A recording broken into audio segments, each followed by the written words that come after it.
ఒక్కటైతే కొంచెం అరే! ఇది వస్తుంది కానీ రాలేదే అంతగా అని అనుకున్న సాంగ్ ఏదైనా ఉందా? హ్మ్. అంటే ఆ రీచ్ నన్ను సాటిస్ఫై చెయ్యలేదు. ఒక హ్మ్. ఒక సాంగ్.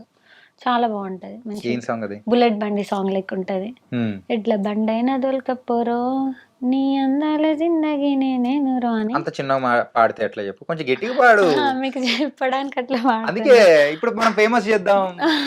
నీలో ఉన్న ఆ బాధను తీర్చేద్దాం. చెప్పు కమాన్ పాడేసేయి. ఆ సాంగ్ 'బుల్లెట్ బండి' సాంగ్ టైప్‌లో ఉంటదింకా. ఓకే. పర్లేదు. కమాన్. ఎడ్ల బండైన దొల్కపోరో నీ అందాల జిందగీని నేనురో బుయ్యి బుయ్యిన పోదామురో బుడ్డ స్కూటర్ అయినా పర్లే నువ్వే రారో. ఈ సాంగ్ బుయ్యి బుయ్యిన పోదామురో అని. నువ్వు అక్కడ స్కూటర్ పెట్టావు. అదే బుల్లెట్ పెట్టు. అప్పుడు మళ్ళీ గర్రున పోతది. అంటే మా అమ్మాయిల ప్రేమండి అది. బుల్లెట్ బండి లేకపోయినా స్కూటర్ ఉన్నా పర్లేదని మా అబ్బా! ఉద్దేశం. ఏయ్! ఇనడ్రా బాబు. ఈ మధ్య అమ్మాయిలు బుల్లెట్‌లే కాదు స్కూటర్‌లోనే వత్తారంట. అట్లా. ఓకే. ఆ సాంగ్ మంచిగే ఉంది రీచ్. కాపోతే ఇంకా హై లెవెల్‌లో ఎక్స్‌పెక్ట్ చేసినాం. ఓకే. చాలా బావుంటది సాంగ్.